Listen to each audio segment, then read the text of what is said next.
그리고 요즘 워낙 그냥 달콤한 세상이에요. 그래서 단 음식은 누구에게나 다 해로운 영향을 주니까 단 음식도 최대한 멀리하자. 수업을 듣는데 모르는 내용이 나와요. 선생님이 막 개념을 설명하는데 이해가 안 되잖아요. 그럼 거기서 뇌 정지. 저는 어머님들한테 설명드릴 때 토끼가 사자가 될 수는 없어요. 근데 토끼 중에서도 왜 집토끼가 있고 산토끼가 있고 우리가 외형도 조금씩 달라지고 하잖아요.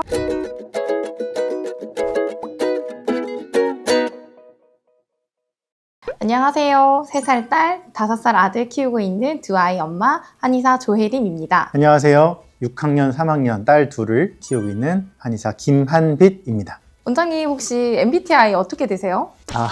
개인정보인데. 저는 어디 가서 네. 자랑스럽게 얘기하고 다닙니다. 뭐예요? ENTP예요.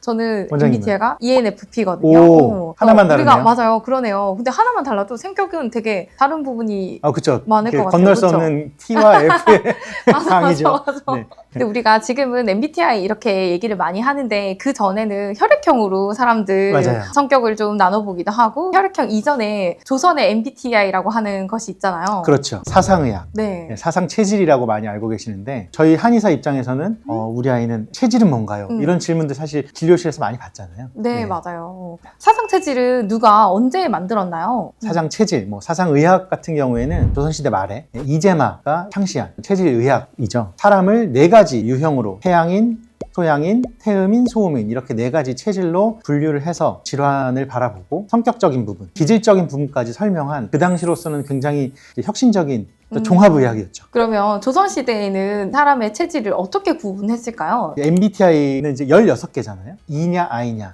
N이냐, S냐 이렇게 분류를 해서 총 16가지가 나오는데 사상 체질은 결국에는 이제 4가지죠. 음인이냐, 양인이냐. 거기서 하나 더 갈라져서 총 4개가 나오는데 이제 어떻게 보면 신체적인 체형이 가장 중요한 부분이죠. 그래서 이제 그 동의수세원이나 이런 이재마 선생님께서 저술한 의서에 보면 둔부가 발달된 사람, 골반이라고 하죠. 그다음에 복부가 발달된 사람 그런 체형으로 분류를 하는데 그것만으로 판단을 하지는 않고 어떤 기질적인 그런 부분들까지 종합적으로 이제 판단을 해야 되는 부분들이 있죠. 그러면 이런 사상 체질은 조선인들을 대상으로 만들어졌잖아요. 그럼 이거는 한국인에만 한정돼가지고 적용되는 이야기일까요? 꼭 그렇진 않죠. 한국 사람에게만 국한할 수 있는 체질의학은 아니고 대신 이제 나라별로 조금 분포가 달라질 수는 있겠죠.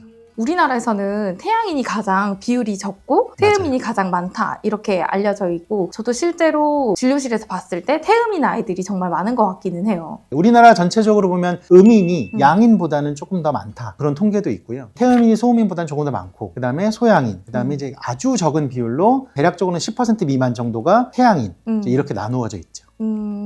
우선 소음인에 대해서 제가 말씀을 드려보려고 하는데 구체적인 특징들을 말씀을 드리면 신체적으로는 둔부가 발달되어 있다 이렇게 얘기를 하고 그 다음에 소화기가 좀 약하죠. 소화력이 좀 떨어지거나 식욕부진인 아이들이 좀 소음인에 좀 많이 분포하는 경향이 있고 그 다음에 어떤 기질, 성격적으로 보면 원리 원칙주의자 이해가 완벽하게 되지 않으면 잘 못 넘어가죠. 그래서 공부적인 측면에서 보면 초반에는 진도가 굉장히 느린 것처럼 보입니다. 이해를 해야 되니까 다. 그러니까 예를 들면 우리가 수학이라고 치면 외워야 되는 공식들이 많잖아요. 아주 찐 소음인들이면 이 공식 왜 이래요? 그러니까 증명해달라는 증명부터 거예요. 해야 되는구나. 그리고 직장에서 일할 때도 업무 지시가 내려와요. 머릿속에 항상 Y가 있는 사람들. 그러니까 납득이 되면 오케이. 당위성이 있으면 움직이는 사람들이 그런 아이들이 소음인입니다. 그래서 공부를 할 때도 소음인들은 예습이 중요해요. 복습이 안 중요한 건 아닌데 소음인이 왜 예습이 중요하냐면 수업을 듣는데 모르는 내용이 나와요. 선생님이 막 개념을 설명하는데 이해가 안 되잖아요. 그럼 거기서 뇌 정지. 어떡해요. 시간은 계속 가는데. 그래서 소음인은 내가 뭘 아는지 모르는지를 미리 알고 들어가는 게 제일 좋습니다. 그래야 내가 모르는 게 진짜로 나오더라도 일단 넘어갈 수 있죠. 소음인 사람들은 애초에 변화를 많이 좋아하지 않고 많이 신중한 편이기 때문에 이런 아이들을 키울 때에는 그 신중함 때문에 중요한 결정을 놓치지 않도록 그렇게 해주는 거, 그리고 자신감을 많이 심어주는 거, 또 미래의 변화를 불안하게 여기는 경우가 많아서 미리 알려주고 예기 불안을 없애주는 거, 그런 것들이 또 양육 방식에서 도움이 많이 될 것 같아요. 원장님, 그러면 원장님 태음인이시라고 하셨잖아요. 태음인은 어떤 특징을 가지고 있어요? 태음인은 소음인과 음인이라는 측면에서는 굉장히 똑같은데 안쪽에 있는 사고방식 자체가 굉장히 소음인과 달라요. 소음인은 원리 원칙을 중시하는 반면에 태음인은 약간 그 반대. 뭐 그럴 수도 있지. 케이스 바이 케이스. 상황에 따라서 판단이 달라질 수 있다는 게 약간 기조인 경우가 많습니다. 둘 다 음이라는 글자가 들어가잖아요. 그래서 비슷할 것 같은데 또 되게 다른 면이 있네요. 그렇죠. 그 음이라는 건 이제 우리가 보통 타인이 관찰할 수 있는 어떤 모습에서 음이라는 이름이 붙는 건데 안에 사고방식은 소음인과 태음인이 좀 반대가 되는 경향이 있죠. 신체적인 특징은 복부가 발달되어 있다 이렇게 나와 있어요. 그런데 보면 다 태음인 같죠. 저도 태음인이긴 하지만 어쨌든 이제 복부가 좀 발달되어 있다고 나오고 그 다음에 빨아들이는 기운, 흡수하는 기운이 많다고 되어 있어요. 음식을 한번 흡수하면 놔주질 않아. 보통 태음인들은 뭐 살이 찌기가 쉽다 보통 이런 얘기들을 많이 들으셨을 텐데 그런데 이제 그게 음식적인 어떤 신체적인 부분뿐만 아니라 지식인 측면에서도 마찬가지예요. 한번 흡수된 정보는 잘 빠져나가질 않고 당장에 쓸 일이 없더라도 일단 어디서 주워 들은 것만은 네, 그게 약간 태음인의 특징이고 공부를 할 때 보면 굉장히 복습이 중요한 타입이에요. 얘네들은 몰라도 일단 그냥 넘어가요. 그런 게 있나 보다. 선생님이 뭘 말씀하셔도 어려운 거네. 근데 만약에 복습을 안 하잖아요. 그럼 무슨 일이 일어날까요? 남는 게 없구나. 남는 게 없어요. 수박 겉핥기식 공부가 될 확률이 많아서 여러 번 공부할 수 있게 해주시는 게 중요하고 쓸데없는 걸 공부하지 않도록 그래서 그걸 적절히 잘 알려주시고 딴 데로 새지 말고 이런 게 가장 중요한 체질이라고 볼 수가 있겠죠. 그래서 이런 아이들은 호흡기 질환이 좀 많이 오기가 쉬워요. 폐 기능, 예를 들어 기관지가 약하다. 이런 애들 보면 태음인이 좀 많습니다.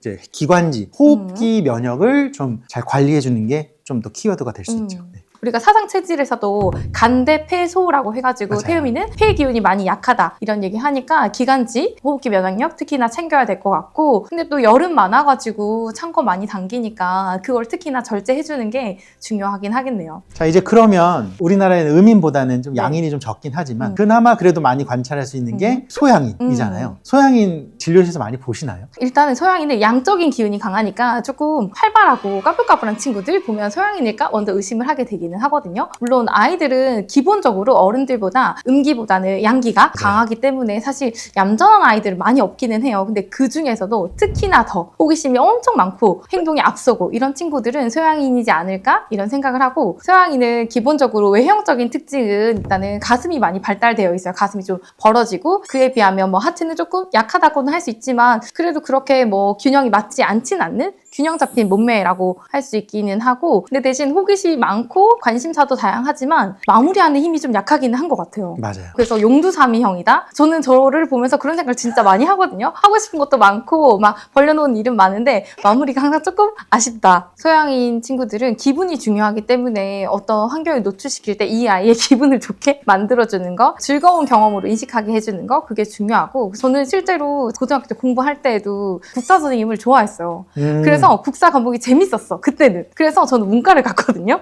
그래서 그 뒤에는 또 교차 지원을 하고 다른 공부를 많이 하긴 했는데 이렇게 기분이 중요하다는 거 학습할 때에도 그래서 나의 기분을 좋게 하는 선생님 그게 나랑 궁합이 잘 맞는 선생님 그런 게 맞아요. 중요한 것 같아요. 특히 소양인 남자아이를 키우시는 부모님이라면 이거를 꼭 기억을 해주시면 좋을 것 같아요. 얘는 채찍과 당근 중에 당근을 많이 줘요. 당근이 거의 99. 소양이는 인정받고 싶은 욕구, 애정의 욕구 이런 게 많이 강하고 채찍보다는 당근에 의해서 더 잘 굴러가는 친구들이니까 아이들을 훈육하시거나 뭐 공부를 가르치실 때도 그런 부분을 잘 인지하시고 활용해 보시면 좋을 것 같아요. 맞아요. 자, 그러면 이제 네. 마지막으로 이제 태양인에 대해서 좀 얘기를 해보면 좋을 것 같은데 태양인의 특징은 뭐가 있을까요? 태양이는 일단은 얼굴이 머리가 크다 이게 가장 특징적이거든요. 태양인 같으세요?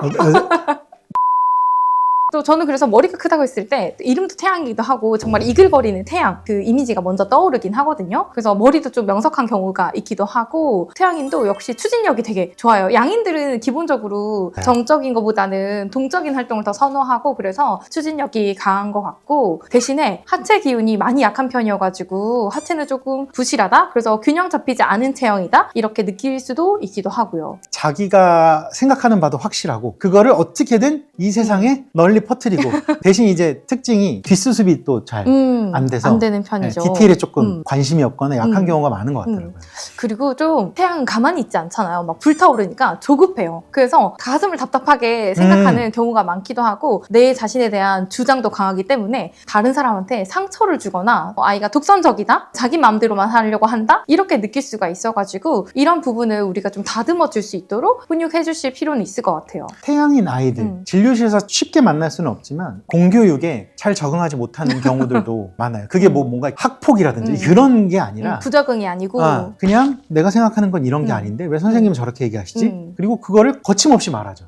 그게 이제 어떤 제도권 교육과 부딪히는 경우가 많아서 어른으로 되면 회사는 이미 나름의 체계를 갖추어준 거기 안에 내가 적응을 해서 맞춰야 되는데 그거가 몸에 맞지 않아서 그래서 저는 그렇게 얘기합니다. 태양인이 너무나도 확실한 사람이라면 사장님을 하셔야 돼요. 이렇게 얘기를 하죠. 그래서 그런 것들을 잘 바로잡기 위해서는 주위 사람과 계속 교류하면서 나에게 부족한 기운들을 이제 채워나가는 거는 태양인에게 사실은 굉장히 어떤 현실 감각을 채워준다? 이런 측면에서 꼭 필요하다고 봅니다. 네. 맞아요. 특히나 아이들은 원래 조절 기능이 약하잖아요. 근데 이 태양인 아이들은 분노, 슬픔 이런 것들을 조절하는 기능이 다른 친구들에 비해서는 더 많이 약할 수 있기 때문에 이 부분을 자꾸 다듬어주고 사회화시켜주는 노력이 많이 필요해 보이고 아까 제가 상체가 많이 발달하고 하체가 많이 빈약하다고 했잖아요. 그래서 운동을 할 때에도 하체 근력을 좀 키워줄 수 있는 그런 운동 위주로 뭐 스쿼트라든지 자전거 이런 것들 해주시면 균형 있게 잘 성장할 수 있을 것 같아요. 그리고 이제 진료실에서 체질 개선하는 한약을 좀 처방받고 싶어서 왔어요. 이제 이렇게 얘기를 하시고 혹은 이걸 먹으면 체질이 바뀌나요? 그러니까 체질이라는 게 바뀔 수 있느냐 없느냐가 일반인 분들한테는 굉장히 큰 관심사인가 봐요. 어떻게 생각하세요? 우리 이진마 선생님은 사상 체질은 바뀌는 것이 아니다 이렇게 규정을 하고 있고 저도 진료실에서 보다 보면 체질은 바뀌는 건 아닌데 충분히 개선을 시킬 수 있다 이렇게 접근을 하긴 하거든요. 저는 어머님들한테 설명드릴 때 토끼가 사자가 될 수는 없어요. 근데 토끼 중에서도 왜 집토끼가 있고 산토끼가 있고 우리가 외형도 조금씩 달라지고 하잖아요. 그래서 토끼 중에는 가장 튼튼한 토끼, 가장 불편함이 없는 토끼 이렇게 만들어줄 수가 있는 거지 토끼가 사자가 되는 것처럼 체질이 아예 바뀌고 이런 거는 아니다 이렇게 말씀드리기는 하는데 근데 우리가 성격을 물어보다 보면 체질과 관련해가지고 성격은 사회화라는 게 있잖아요. 맞아요. 그리고 내가 추구미라는 게 있어요. 맞아요. 내가 원하는 나의 모습. 그래서 그 성격들은 난 예전에는 소음인이었던 것 같은데 사회생활 하다 보니까 소양인인 것 같아. 이렇게 생각이 들기도 하는데 그거는 내가 성격이 사회화를 거치면서 환경에 대한 영향을 받으면서 변한 거나 아니면 변한 것처럼 보이는 거지 체질이 바뀐 것은 아니다. 이렇게 생각이 들어요. 저도 이제 그런 질문을 받으면 소음인이 소양인이 되진 않아요. 대신 건강하지 못했던 소음인이 건강한 소음인으로 바뀔 수는 있겠죠. 근데 그거를 우리가 외부에서 관찰할 땐, 저 사람이 체질이 바뀐 것 같아.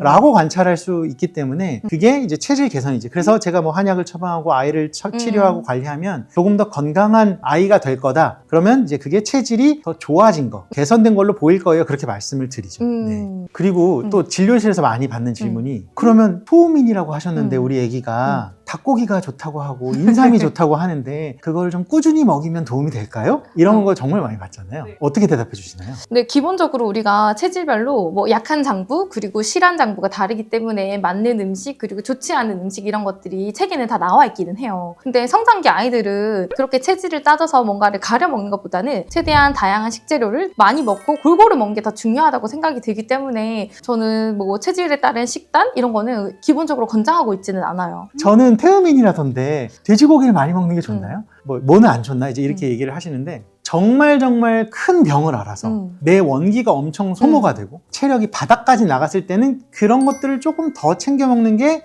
좀 빠른 회복을 위해 도움은 될 수는 있어요. 체질에 따른 가려야 할 음식, 뭐 좋은 음식 이런 것들은 그냥 재미로만 들으시는 게 좋겠다. 이렇게 말씀드리고 맞아요. 싶어요. 그리고 좋은 거 뭘 더 해주는 것보다 안 좋은 거 안 하는 거 그게 더 중요하잖아요. 그래서 찬 음식 맞는 체질 잘 없어요. 건강에 무조건 찬 음식은 해가 되는 경우가 많기 때문에 특히나 아이들은 체구가 작잖아요. 그쵸. 그래서 찬 음식에 대한 영향도 크게 받기 때문에 찬 음식은 무조건 멀리하는 게 좋다. 그래서 뭐 찬물이 시작하는 것도 최대한 늦게 시작하는 거고 찬물 먹거나 아니면 찬 아이스크림, 빙수 이런 거 먹으면 꼭 따뜻한 물로 마무리를 시켜서 냉기가 몸에 머무르지 않게 해달라는 거. 그리고 단 음식이 몸에 맞는 사람도 많이 없어요. 그리고 요즘 워낙 그냥 달콤한 세상이에요. 그래서 단 음식은 누구에게나 다 해로운 영향을 주니까 단 음식도 최대한 멀리하자. 그래서 이런 사탕이나 젤리 이런 시작도 최대한 늦게, 어쩔 수 없을 때 이런 식으로 해로운 거를 덜하는 게 더 중요하다고 생각을 해요. 원장님이랑 이런 체질 얘기도 하고 MBTI 얘기도 해보니까 훨씬 서로를 잘 알게 된 것 같기도 하고, 저도 우리 아이가 나중에 태음인일까 소음인일까 소양인일까 나중에 공부시킬 때 어떻게 해야 될지 너무 궁금해지는 시간이었어요. 항상 이제 말씀드리는 게